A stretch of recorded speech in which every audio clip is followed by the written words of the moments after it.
નમસ્કાર, મારું નામ મીતા એમ સોલંકી છે। આજના વર્ચ્યુઅલ ક્લાસીસમાં આપનું હાર્દિક સ્વાગત છે। આજે આપણે આઈટીઆઈ અંતર્ગત ચાલતા ડીસી ટ્રેડના ટોપિક ગ્રાફિકલ યુઝર ઇન્ટરફેસ વિશે સમજીશું। આપણો ટોપિક છે ગ્રાફિકલ યુઝર ઇન્ટરફેસ। મિત્રો, ગ્રાફિકલ યુઝર ઇન્ટરફેસ એ શું છે? તો અલગ અલગ સોફ્ટવેર પ્રમાણે યુઝર ઇન્ટરફેસ ચેન્જ થતું હોય છે। એમાં ઓટોકેડનું જે યુઝર ઇન્ટરફેસ શું છે એ આજે આપણે સમજીશું। ગ્રાફિકલ યુઝર ઇન્ટરફેસ ના કારણે કીબોર્ડ વડે કમાન્ડ ટાઈપ કરવાની લાંબા સમય કમાન્ડ યાદ રાખવાની તકલીફ પડતી નથી। માઉસ વડે લાંબા કમાન્ડ યાદ રાખવાની તકલીફ પણ પડતી નથી। માઉસ વડે ફક્ત ગ્રાફિકલ સિમ્બોલ કે મેનુ પર ક્લિક કરી દરેક કમાન્ડનો ઉપયોગ કરી શકાય છે। જીયુઆઈના કારણે ઓપરેશન ઝડપી ઓપરેટ કરી શકાય છે।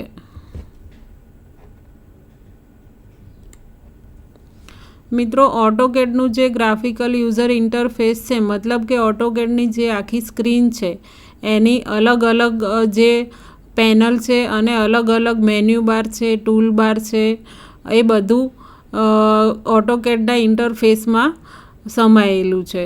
અહીંયા એક આકૃતિમાં ઓટોકેડના અલગ અલગ ગ્રાફિકલ યુઝર ઇન્ટરફેસ દર્શાવવામાં આવેલ છે। આ વસ્તુને આપણે એક વિડીયો દ્વારા સવિસ્તાર સમજીશું। અહીંયા ઓટોકેડ ઓપન થયેલું જોવા મળે છે, જેમાં ઓટોકેડના અલગ અલગ પાર્ટ્સ દેખાય છે। સૌ પ્રથમ અહીંયા તમારે સાઇન ઇનમાં જઈ અને તમારું એકાઉન્ટ સાઇન ઇન કરવાનું રહેશે। સાઇન ઇન કર્યા બાદ તમારે સ્ટાર્ટ ડ્રોઈંગ લખેલું બતાવે છે, એના પર ક્લિક કરવાનું રહેશે।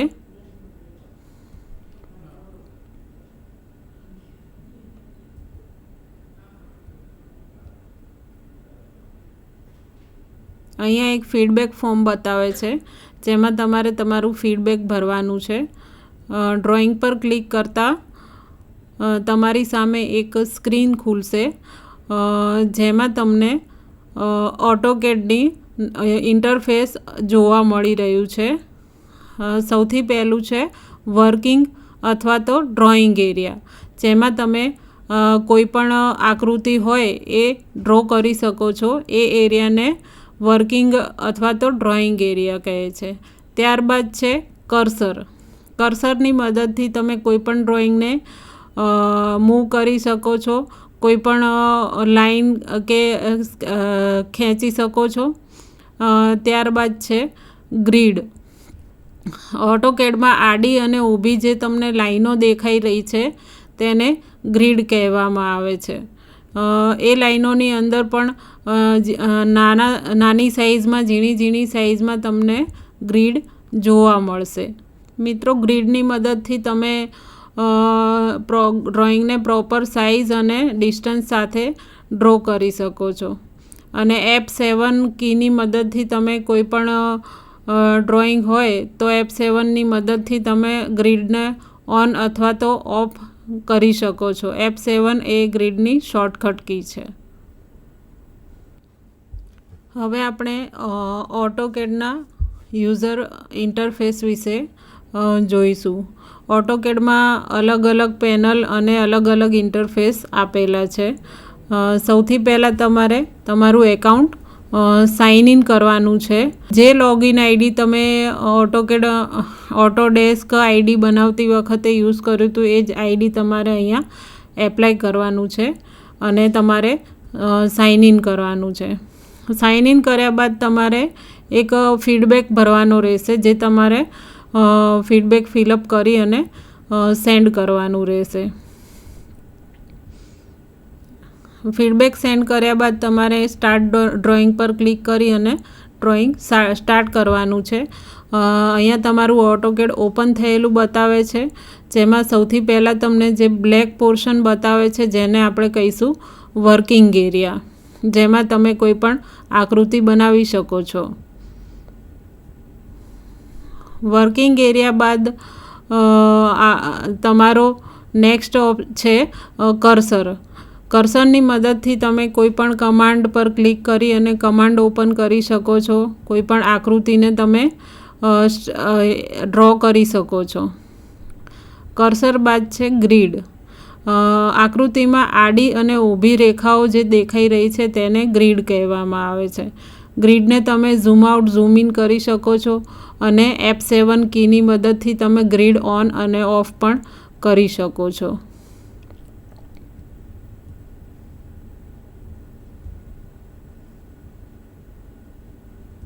હવે તમને ડાબી સાઈડ ખૂણામાં એપ્લિકેશન મેનુ જોવા મળશે. એપ્લિકેશન મેનુમાં અલગ અલગ ઓપ્શન આપેલા છે, જેમાં ન્યૂ પર ક્લિક કરતાં તમે નવું ડ્રોઈંગ ખોલી શકો છો. કોઈ ડ્રોઈંગ હોય તો તેને સેવ કરી શકો છો, સેવ એઝ કરી શકો છો, ઇમ્પોર્ટ કરી શકો છો, કોઈ ડ્રોઈંગને એક્સપોર્ટ કરી શકો છો અને તમે આ રીતે અલગ અલગ ઓપ્શનનો ઉપયોગ કરી શકો છો અને કોઈપણ ડ્રોઈંગને ઓપ્શનમાં જઈ અને ખોલી શકો છો. આ રીતે તમે એપ્લિકેશન મેનુનો યુઝ કરી શકો છો. ત્યારબાદ એપ્લિકેશન મેનુની બરાબર બાજુમાં ક્વિક એસેસ ટૂલબાર કરી અને એક બાર છે, જેમાં તમને અલગ અલગ ઓપ્શન જોવા મળશે જે આકૃતિમાં દર્શાવેલ છે. ક્વિક એસેસ મેનુ બારને તમે કસ્ટમાઇઝ પણ કરી શકો છો અને જે ઓપ્શન તમારે રાખવા હોય એ પ્રમાણે તમે સિલેક્ટ કરી અને એ લિસ્ટને તમે એસેસ કરી શકો છો. જે ઓપ્શન પર તમે ક્લિક કરો છો એ તમને ઓટોકેડમાં ઓપન કરતાં અનહાઇડ થયેલા દેખાશે. જેના પર ક્લિક હટાવી દેશો એ હાઇડ થઈ જશે. અહીંયા અલગ અલગ ઓપ્શન બતાવેલા છે. લેયર ઓપ્શન પર ક્લિક કરીને અહીંયા દર્શાવવામાં આવે છે કે લેયર હાઇડ અને અનહાઇડ થાય છે. ત્યારબાદ છે રિબનમાં અહીંયા અલગ અલગ પેનલ બતાવેલી છે. ત્યારબાદ છે ટેબ.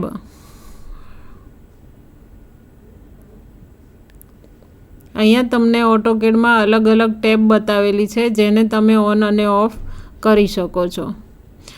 ત્યારબાદ છે પેનલ્સ. અહીંયા તમે જોઈ શકો છો draw panel, modify panel, annotation panel, layer panel. આ પેનલને તમે અલગ અલગ રીતે માઉસ કર્સર વડે ક્લિક કરી અને ઉપયોગ કરી શકો છો અને એ પેનલમાં પણ તમે કસ્ટમાઇઝ કરી અને જરૂરિયાતના ઓપ્શન હાઇડ અને અનહાઇડ કરી શકો છો. મોડિફાઈ બતાવ્યું છે એના પર ક્લિક કરેલું છે, મતલબ એ વિઝિબલ છે. જો એ ક્લિક હટાવી દો તો એ હાઇડ પણ થઈ શકે છે.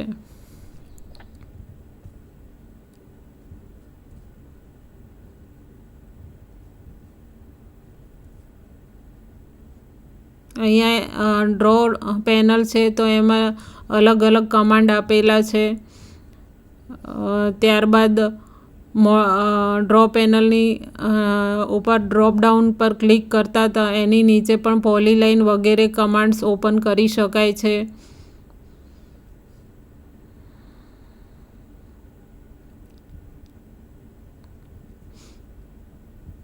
એ જ રીતે એનોટેશન, ટેક્સ્ટ વગેરે.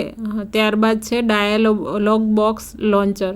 અહીંયા તમે ડાયલોગ બોક્સ પર ક્લિક કરશો એટલે એક ડાયલોગ બોક્સ ખુલશે જેમાં તમે કોઈપણ આકૃતિની ડ્રોઈંગના સેટિંગ કરી શકો છો અને એની અંદરની પ્રોપર્ટીઝને તમે કસ્ટમાઇઝ કરી શકો છો.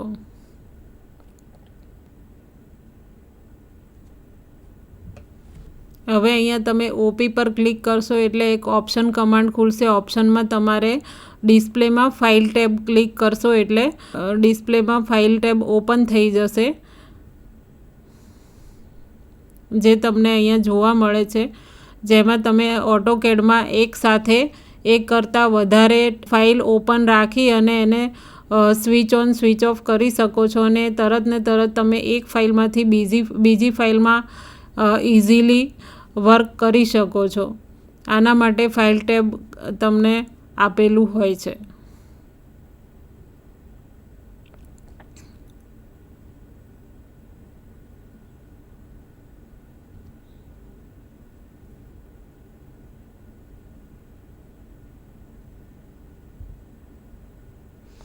તમે કોઈ પણ ફાઇલને ઓપન કરી અને કોર્નર પર જમણી બાજુ આપેલા ઓપ્શનમાંથી મિનિમાઇઝ, મેક્સિમાઇઝ અને ક્લોઝ પણ કરી શકો છો. વિઝ્યુઅલ સ્ટાઇલ કંટ્રોલની મદદથી તમે 2D wire frame, hidden, realistic એ રીતે અલગ અલગ ઓપ્શનનો ઉપયોગ કરી શકો છો અને 3D ડ્રોઈંગમાં તેની હેલ્પ લઈ શકો છો.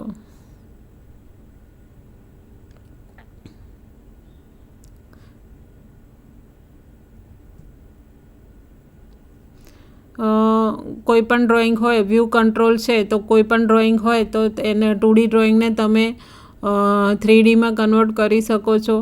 Top view, bottom view, left view, right view પર ક્લિક કરી અને તમે અલગ અલગ વ્યૂ જોઈ શકો છો.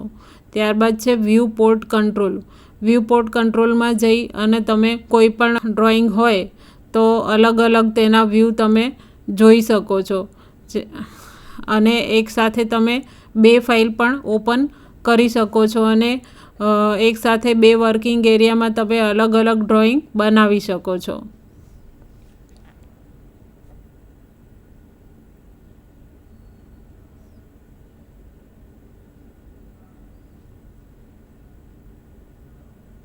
ત્યારબાદ છે વ્યૂ ક્યુબમાં પર ક્લિક કરતાં કોઈ પણ 3D ડ્રોઈંગ હોય તો તમે એની અલગ અલગ વ્યૂ જોઈ શકો છો અને UCS આઇકોનને તમે XYZ 3 એક્સિસમાં જોઈ શકો છો અને કોઈપણ ડ્રોઈંગનું left side, top side, bottom side અલગ અલગ વ્યૂ પ્રમાણે તમે UCS આઇકોનને સેટ કરી શકો છો અને ડ્રોઈંગને બધી સાઈડ તમે અલગ અલગ સાઈડ તમે મૂવ કરી શકો છો.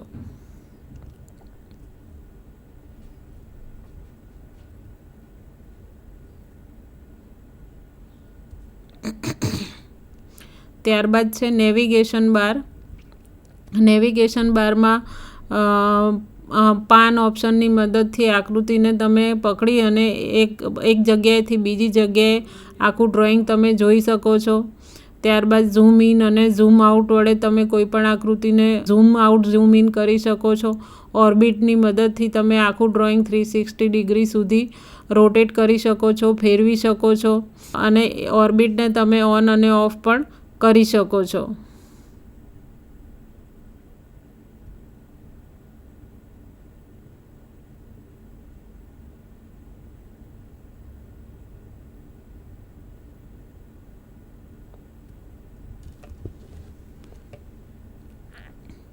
ત્યારબાદ છે UCS આઇકોનમાં તમને X, Y અને Z એમ 3 એક્સિસ જોવા મળે છે. કોઈપણ ડ્રોઈંગને તમે 3 એક્સિસમાં ડ્રો કરી શકો છો અને UCS આઇકોનને તમે સેટ પણ કરી શકો છો. 2D અને 3Dમાં પણ તમે એને સેટ કરી શકો છો.